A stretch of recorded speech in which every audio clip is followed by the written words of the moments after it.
ابھی کچھ دن پہلے ایک پروگرام بہت تماشا بنا ہے اس کا کہ حضرت حسن نے جب حضرت معاویہ کے ہاتھ پہ سلو کر لی. دیکھو حضرت علی اور حضرت معاویہ کی جو لڑائی تھی وہ ذاتی بغض کی بیس پہ نہیں تھی. اگر وہ ذاتی بغض کی بیس پہ تھی قرآن کی آیت غلط ہو جائے گی. قرآن کہہ رہا ہے رحماء بینہم, یہ آپس میں کیا ہیں؟ بولو نا, رحم دل. جو آپس میں رحم دل ہوتے ہیں ذاتی بغض کی بیس پہ نہیں لڑتے. وہ کسی چیز کو حق سمجھنے میں غلطی ہو سکتی ہے, اس بیس پہ لڑ سکتے ہیں. جنگ جمل اور جنگ صفین میں جو شہید ہوئے ہیں نا دونوں طرف کے لوگ, حضرت علی نے ان میں سے کسی ایک کو بھی منافق یا کافر قرار نہیں دیا. صحیح مستند روایات سے ثابت ہے حضرت علی کی لشکر میں جو شہید ہوئے ان کے جنازے حضرت علی نے پڑھے ہیں. شام کو ایک دوسرے کے جنازے پڑھے جا رہے ہوتے تھے. تو یہ کیسے ممکن ہے کہ یہ منافق تھے یا یہ کافر تھے اور ان کا جنازہ کون پڑھ رہا ہے؟ حضرت علی کی رائے یہ تھی. یہ غلط فہمی کا شکار ہے یہ لوگ. تو غلطی انسان سے ہو سکتی ہے, ایک چیز حق نہ ہو وہ سمجھ رہا ہو کہ حق ہے. اور جب حضرت علی کے بیٹے حضرت حسن نے حضرت معاویہ کے ہاتھ پہ بیعت کر کے اس اختلاف کو ختم کر دیا, پھر اس بیس پہ اور دیکھو حضرت معاویہ کے دور خلافت میں نہ حضرت حسن کبھی حضرت معاویہ کے خلاف کھڑے ہوئے اور نہ حضرت حسین. دونوں میں سے کوئی بھی حضرت معاویہ کے خلاف نہیں کھڑا ہوا, کیونکہ جن شرائط پر صلح ہوئی تھی حضرت معاویہ نے ان تمام شرائط کا لحاظ رکھا ہے. ان دونوں بزرگوں کی زندگی میں پوری زندگی خیال کیا, تبھی یہ دونوں کبھی حضرت معاویہ کے خلاف کھڑے نہیں ہوئے. تو جب ایک اختلاف ختم کر دیا نبی کے نواسے نے, تو اس کا آپ پھر اگر اس اختلاف کو ہوا دیتے ہو اور حضرت معاویہ کو برا بھلا کہتے ہو تو آپ حضرت حسن کے ماننے والے نہیں ہو. حضرت حسن کے ماننے والے حقیقت میں وہ ہیں جو حضرت حسن کو اس اختلاف کو ختم کرنے میں فالو کرتے ہیں, جو پھر ان مسائل جنگ جمل اور جنگ صفین کو اٹھا کر حضرت علی کے مخالفین پر تان و تشنیع کرتا ہے, تبرہ کرتا ہے, تو وہ حضرت حسن کے فالوورز میں سے نہیں ہے. کیونکہ حضرت حسن کی منشا تھی لڑائی کو ختم کرنا, جب کر دی تو اب آپ کیوں اٹھا رہے ہو اس بحث کو دوبارہ, کیوں پھر تبرہ کر رہے ہو اور کیوں ایسی باتیں کر رہے ہو؟ تو دیکھو جو ان کا مسلک ہے ان پہ جچتا ہے. آپ اپنے ایمان کو محفوظ رکھو. اہل سنت والجماعت کا متفقن علیہ عقیدہ ہے کہ صحابہ میں سے کسی کو بھی برے الفاظ سے یاد کرنا جائز نہیں ہے. آپ اپنے متفقن علیہ عقیدوں کو تحقیقات کی بیس پہ برباد مت کرو, ورنہ اللہ آپ سے علم کا اور عمل کا نور چھین لے گا, آپ سے نمازوں میں خشوع چھین لے گا اللہ تعالیٰ آپ سے. بہت سخت علماء نے لکھا ہے اس بارے میں, کسی صحابی کے لیے ایسے الفاظ استعمال کرنا جن سے بے ادبی ٹپک رہی ہو, اس سے اللہ عمل کا نور چھین لیتے ہیں. عمل نہیں چھینتے, نور چھن جاتا ہے عمل کا. جو بھی صحابہ کے خلاف بولتا ہے نا, آپ کو اس کی نماز میں کبھی خشوع نظر نہیں آئے گا, اس کے چہرے پہ کبھی نور نظر نہیں آئے گا. میں لکھ کے دے رہا ہوں آپ کو. چاہے حضرت اچھا خلاف بولنے میں یہ ضروری نہیں ہے کہ کھل کے بولتا ہو, دائیں بائیں بھی گھماتا ہے نا. حضرت ابو سفیان نے اسلام کو بہت نقصان پہنچایا, لیکن جب توبہ کر لی تو نبی نے بڑا پروٹوکول دیا ابو سفیان کو. توبہ کر لی نا انہوں نے, توبہ کر لی. حضرت عمر بھی تو حضرت نبی کو قتل کرنے کے لیے نکلے تھے, لیکن جب توبہ کر لی تو اب یہ نہیں کہہ سکتے کہ عمر کا تو ارادہ قتل کا تھا اور یہ تھے اور وہ تھے. بھائی جب توبہ کر لی تو اللہ نے کیا کر دیا؟ معاف. اور صرف خالی پیلی کی توبہ نہیں کی ہے, حضرت ابو سفیان نے اسلام لانے کے بعد ساری زندگی میدان جنگ میں گزاری ہے کہ جو میں نے اسلام کو نقصان پہنچایا تھا اب میں لڑائی کے میدان میں لڑ کر اس نقصان کی تلافی کروں. اور حضرت معاویہ نے اتنی لڑائیاں کی ہیں, اتنا جہاد کیے, اس امت پر بہت بڑا احسان ہے حضرت معاویہ کا, بہت بڑا احسان ہے. حضرت معاویہ کے دور میں کسی غیر مسلم کی مجال نہیں تھی کہ کسی اسلامی حکومت کی طرف میلی آنکھ اٹھا کے دیکھ سکے وہ, کیونکہ حضرت ابو بکر نے آپ کو کمانڈر بنایا, حضرت عمر نے آپ کو امیر بنایا, تو یہ جانتے تھے آپ کی صلاحیتوں کو.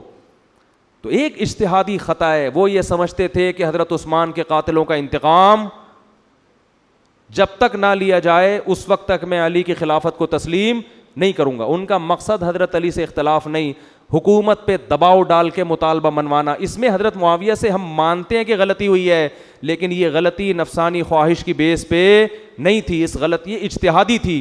امی عائشہ سے بھی یہ اجتہادی غلطی ہوئی, وہ جنگ جمل میں حضرت معاویہ کے ساتھ تھیں, تو حالانکہ اس میں بھی ہم حضرت علی کو ٹھیک کہتے ہیں اور امی عائشہ کو کہتے ہیں کہ آپ سے اجتہادی غلطی, لیکن اس اجتہادی غلطی کی بیس پر امی عائشہ پہ اگر کوئی انگلی اٹھاتا ہے تو اس سے بڑا بدبخت دنیا میں کوئی نہیں.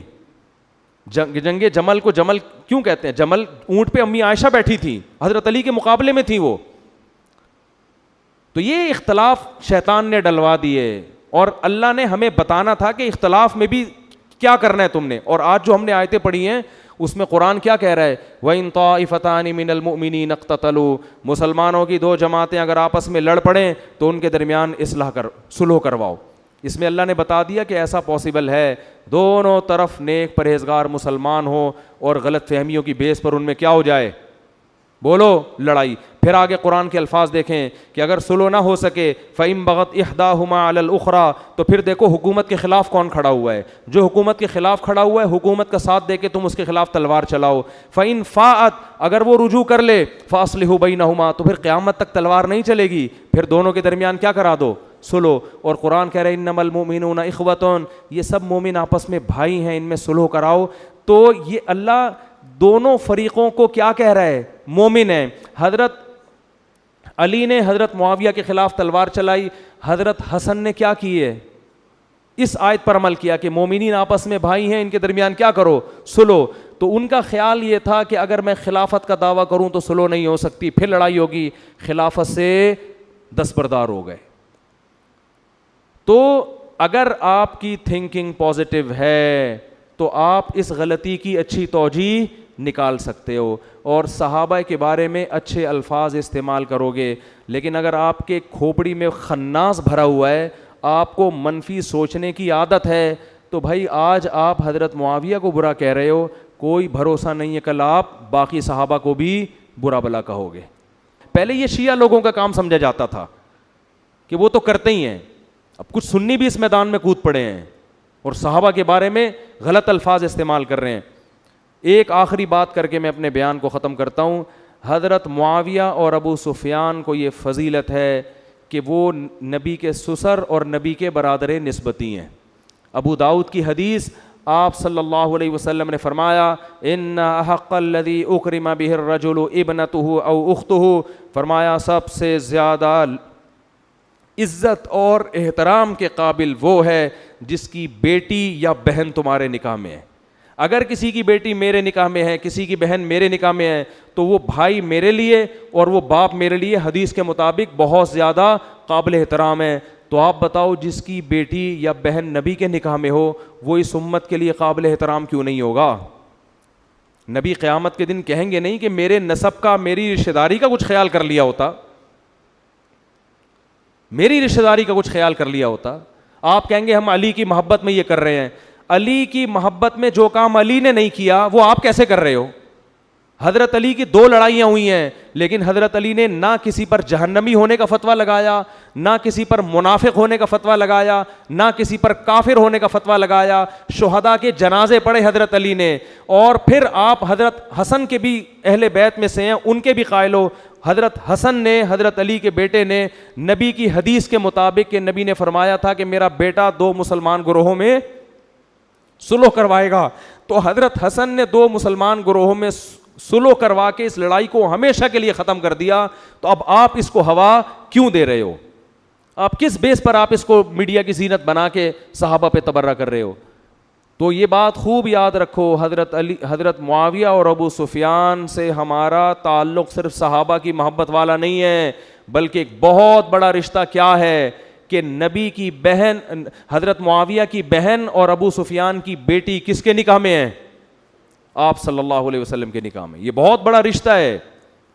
تو کل قیامت کے دن اگر آپ نے حضرت معاویہ ابو سفیان کو برا کہا تو کل قیامت کے دن نبی اپنی اس حدیث کا حوالہ دے سکتے ہیں کہ تم پر تو اپنے سسر اور اپنے برادر نسبتی کا اکرام. کوئی آپ کا سالہ گھر میں آتا ہے, چائے کا پوچھتے ہو کہ نہیں پوچھتے؟ نہیں پوچھتے تو غیر خاندانی ہوگے نا. تو اللہ کے نبی کہیں گے نہیں کہ سب سے زیادہ خیال تمہیں کس کی رشتہ داری کا کرنا تھا؟ میرے رشتے کا کرنا تھا. تو میں آخر میں اپنی بات دوبارہ بیان کر کے بس ختم کرتا ہوں. جو شخص بھی کسی صحابی کے بارے میں بے ادبی کے الفاظ استعمال کرے گا نا, دنیا میں سب سے پہلا عذاب اس پر کیا آئے گا, اس کے چہرے کی رونق اور نور اللہ اس سے چھین لیں گے. عبادت نہیں چھینیں گے, عبادت میں روحانیت ختم. نماز کے درمیان بھی اس کو الٹے منفی خیالات ہی آئیں گے, اور وہ کیڑے نکالنے کا کام پھر ایسا کرے گا کہ ساری زندگی کیڑوں کے علاوہ اس کو کسی کے پاس کچھ نظر نہیں آئے گا. تو مثبت سوچ رکھو, پازیٹیو سوچ رکھو. اللہ تعالی ہم سب کو سمجھنے کی, عمل کرنے کی توفیق عطا فرمائے.